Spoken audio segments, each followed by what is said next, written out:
The power of railwayism, where tension ends and excitement begins, enriching lives through selfless service. It is estimated that the UK rail network carries in excess of 750 million passengers each year. Fare evasion costs the rail industry an estimated £240 million a year. To combat ticketless travel, a penalty fare scheme is in operation. It not only affects fare chargers who are charged penalty fares, but also offers a visible deterrent to others. This is evident by the fact that the revenue from penalty fares is only £3.7 million a year, less than 0.1% of total passenger revenue. On Britain's railways, penalty fares are £20, or twice the fare to the next stop, if that is higher. Other Western European countries like Germany fine €16 and France €15. Although fare evasion is usually punished by a fine, which can be up to £1,000. But if a decision is made to prosecute, it will give you a criminal record which will stay with you forever. If the prosecution succeeds, this could result in you losing your job. It may prevent you from traveling abroad to certain countries, or it may affect your right to remain living in this country if you're not a British citizen. The British Transport Police suggests that if a member of the railway staff suffers any kind of direct abuse or violence, they should be informed. And in an emergency, anyone can call 999. While reporting fare evasion incident, one can include date and incident occurred, time, and the place. And this can be used to prosecute anyone evading fares.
And let's see, who do we have next?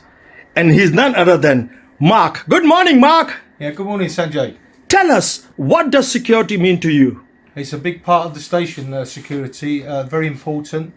We have 2 security guys going around constantly walking around the station checking all areas to make sure there's no hidden packages and the station remains safe at all times. Why is security so important, Mark? Without security, the station obviously could become attacked by people that want to do naughty things within the station, like terrorism or things like that. Also, it's for the safety of the passengers as well. Mark, what message would you give to everyone? Just keep your heads up, guys. We're coming through towards the end of the pandemic now, so just keep your heads up, and hopefully soon we'll be going back to some normality. Mark, it's been a pleasure. Thank you, Sanjay. Thank you very much. Thank you.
And let's see, who do we have next? And he's none other than a dear friend, Nilton. Good morning, Nilton. Hey Sanjay, again, great to see you. Tell us, what does security mean to you? So for me personally, it's like an invisible safety blanket. You know, if I walk into a crowded place or a shop or even a station, anything like that, I know that there's someone there who knows what to do in case things go sour. So it's just having that kind of comfort, you know, that I'll be taken care of. Why is it so important? Well, it's important because the world's unpredictable. Anything can go wrong at any time. Anyone could be suspicious, but at the same time, incidents can happen. You know, let's take a small thing like spilling a pint of milk. You know what I mean? You have to deal with the situation as you would anything that's a higher scale. The principles are all the same: response, recovery, and restoration. Do you know what I mean? So that's why it's very important to have security around to protect us all, to keep us safe, but at the same time, just to unite us. What message would you give to everyone? Don't see security or authority as a bad thing. Embrace it. You know what I mean? The world is ever changing, so anything that you can do to help is better. You know, we need to keep each other safe. You know, dangers are everywhere, so please don't see it as a negative, but as a positive. Nilton, as always, thank you very much. You're most welcome. And let's see, who do we have now? He's none other than an esteemed driver, Edward. He used to be an ex-police officer. Good morning, Edward. Good morning. Tell us something about security. As you just said, I'm an ex-police officer, so I was in the Met Police for 7 years, dealing with 999 calls, people in the most problematic of situations. You got to see the worst in people, and you got to see the best in people. These days I'm on the railway. For me personally, it's a little bit safer, but the environment itself can still be unsafe. For security purposes, it's on all of us to keep an eye out for suspicious objects, and sadly for people who may be experiencing depression or problems of their own. Recently C2C has had to deal with a few suicides, which are never pleasant for anyone to deal with. My advice would be, and my request, in a world where sometimes people can be selfish, security and safety is on us all. just keep an eye out for each other. If you see something that's unusual or doesn't quite feel right, tell someone, report it to someone. I wouldn't say get involved yourself. These days that can be more trouble than it's worth, but at the very least make sure you tell someone about your concerns, and hopefully we can avoid any incidents and make everyone safer. What more can be done, Edward? I think listening to people more, and as I said before, just keep an eye out for each other. It's very easy these days to be selfish and to think only of oneself and one's safety, but it's not much effort just to keep an eye out and look out for each other. I try to as much as I can, bearing in mind my last job. Sometimes it works, sometimes it doesn't, but can it be a bad thing if we help each other out? So just keeping an eye out for each other, reporting anything you see that's unsafe in your opinion, and just let professionals deal with it, and we'll see if we can make the world a better and hopefully safer place. So what message would you give to everyone? Try and be happy in life. Try and enjoy life. Safety is important to everyone. You might be tempted to do things that are unsafe. Everyone does. Doesn't matter how old they are. But just enjoy yourself, but be safe at the same time, and keep an eye out for your fellow man or woman. Edward, as always, a pleasure. Thank you very much. Thank you very much.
And let's see, who do we have now?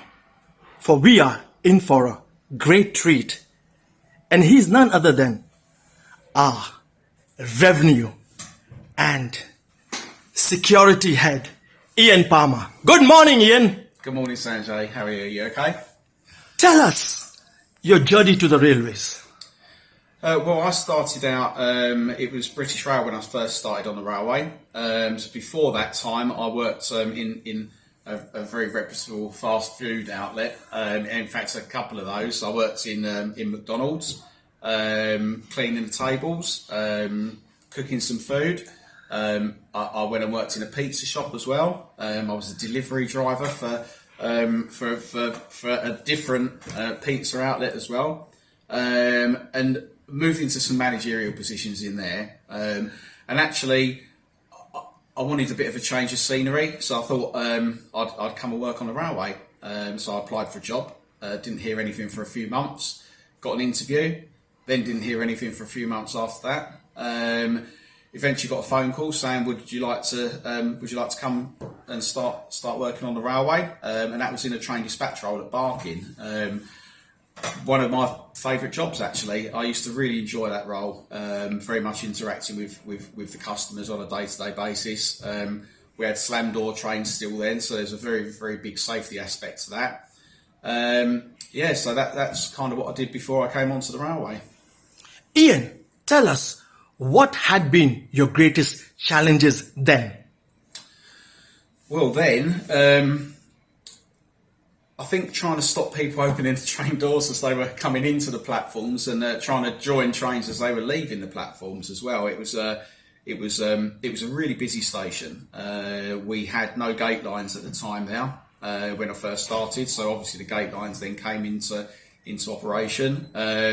So the challenges there really were around about safety and trying to keep everybody as safe as you possibly could. And it's a really interesting, varied role, the train dispatch role, and one that I really enjoyed. I think that was the biggest challenge there was really keeping people safe. How did you overcome these obstacles? Customer engagement. It's I've always been the type of person who's interested in the people side of our business, and actually striking a rapport up with the people that in effect become your regular customers. There's people I see now that knew me when I was a train dispatcher at Barking, and they're still travelling with us. Hopefully they're paying for their fares. I'm sure they are. But you build up those relationships with the people that are in and around you. And one of the things that I found there that was a real telling point, and I've told this story a few times to a few different people, is when things go wrong, we all know on the railway, that especially with our route, when things go wrong, they can go pretty badly wrong pretty quickly.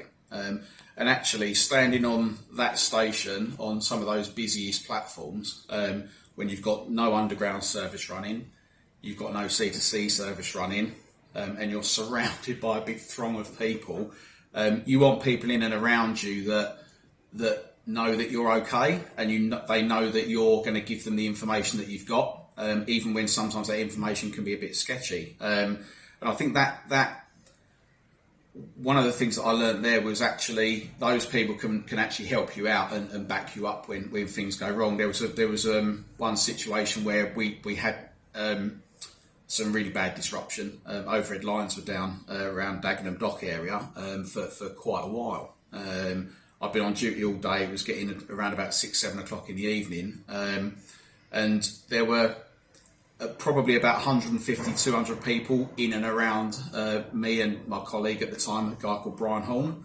And there were some people who weren't very happy. You know, we had no information to give them. And this person in particular started to really have a go. And it ended up with me asking him what he did for a living. And he actually told me that he worked for a different network, which was interesting because the people around me, who were our regular customers, then kind of turned on that person a little bit, and it ended up with us kind of trying to make sure that he was okay. But I think that taught me to actually, if you respect your customers and you understand what they're going through and you put yourself in their shoes, and you build that rapport with them, that actually when things go wrong, you can then you get a little bit more leeway and a little bit more respect from those individuals at the same time. Ian, tell us, what has been your greatest achievements? Well, I've just done 25 years service, so I'm really proud of that. I've moved roles throughout my career, and I think that the role that I do now, I really enjoy this. I don't think it's a role that's finished. I think there's an awful lot more that we can do within revenue protection and security, and I think so. I've been nominated for a couple of rail awards through the years as well, which has been quite nice. But actually, I think that achievement-wise, I suppose really the doing the 25 years is something that I'm really proud of. Tell us, what goals do you have for the company? I think we can improve on a lot of the things that we do. I think I can improve on some of the things that I do too. I think from a company perspective, there's a lot of really good work that we do that we don't necessarily talk about too much. There's a lot of work that we do with the Transport Police. There's loads that goes on behind the scenes from a security perspective that actually kind of goes on in the background. We have our tasking process, which is something that was put in a few years ago now. One of my goals will be to keep that going and improve that and engage with more parts of not just our own business, but with businesses around us as well as a train company, and moving out into a little bit more of the community aspect. We don't get things right all the time. There are times where we've failed from a security perspective, and making sure that we learn from those mistakes and encourage and help people to understand why security is a massively fundamental part of the whole of the reason that we're here. Not just our customers, but our staff as well. And our staff have got a really big part to play in that security culture, and putting that at the heart of every kind of thing that we do from a customer and staff perspective. It's really easy to walk out of a door and leave it on the latch, but actually we shouldn't. And actually we all work in and around our stations all the time, and knowing what's right for your station and knowing what doesn't look right is down to the staff that are there and their knowledge of your environment. So I think there's some more that we can do there, and bring that to life a little bit more. Ian, tell us about your other interests. My other interests, I'm a massive Southend United fan. I love my football. It's been a really hard year not being able to go. It's been an even harder year watching from the kind of sidelines and watching online rather than being in the football ground.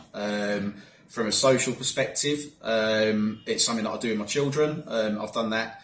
I've kind of made them Southend United fans. And obviously the club's in a bit of a predicament at the moment. We're failing dismally from a gathering points perspective. But yeah, I love doing that. I'm actually chairman of an allotment association as well. So I've got an allotment. I've had that for about 5 or 6 years. And I have been known to bring in some courgettes and other bits and pieces for people. So I love doing that outside work. It's really good from a de-stressing perspective as well. You know, the job itself can be quite hard at times, especially over this past year with COVID. It's been quite tough and quite challenging to try and keep everybody safe, and try to make those key decisions, and really have that kind of safety of everybody at the forefront of all the decisions that you're making. So being able to still go and do that has been really helpful for me from a mental health perspective. I think that's something that that people need to have those kind of outlets sometimes. So doing the football, growing some vegetables. That's my two main things that I'd like to do and I do outside of work. Ian, what drives Ian Palmer? I think we've still got a way to go. I love the people aspect of the job. I still think we can improve on a lot of the people aspects of everything that we do, and I don't think it's a finished product yet. I mean, I've been doing this role the revenue protection and security has kind of evolved over the years that I've been doing it. So it's around about 13, 14 years now that I've been doing revenue protection. And actually, we've changed what we've done over those years. It started with me and the revenue protection officers, and then the security bits were added in, and then more of the kind of security functions as we do as a business as well. So the role has evolved, and I think that's helped me to evolve in how I've progressed. But one of the things that really drives me on is trying to improve other people around us as well, and that kind of teamwork aspect. I'm really proud that some of our management team have worked within revenue protection, and I think that there's more that we can do to help develop some of the other managers that are in and around our organisation to kind of understand what the reality is behind what we do from a revenue protection and security perspective. So that's one of the things that still drives me. I don't think the job's finished. What message would you give to everyone? Stay safe would be one. Follow the things that are the processes that we've got in place. You know, it's people, process, and technology. We can do a lot with technology. You can do a lot with processes, but actually the people side of our business is the most important thing to get right. And it's the people that have to either put those policies and use that technology wisely. So as a message for everybody, report any fare evaders to us. Definitely, anything that you see that's suspicious needs to be reported into to our team, and we will try to get there and get that sorted out. It's quite difficult at the moment, obviously. Message for our revenue protection staff: you guys do a fantastic job in a really challenging environment. Being able to deal with people who sometimes earn a considerable amount of money, who think they're better than the people that we employ. Being able to get that information and take them to and hold them to account for evading their fares is good. And there's always going to be another day to catch people, so it hasn't got to be that's done immediately. Sometimes it's the hare and the tortoise. That does happen, but eventually we will get around to catching people if they haven't got the correct tickets. Security wise, do the basics and do the basics right. If there's things that you spot that don't look right, please do report them. Remember the HOT protocol. Remember the WAT protocol. I'll let you look up those letters so that you can understand fully what they mean. And again, if anybody's got anything that they need to ask, feel free to contact. My phone's on nearly all the time. If it's off, then I'm probably gardening or at football. So please do get in touch if anybody needs anything at all. Ian, it's been a privilege and a pleasure. Thank you very much. Thank you.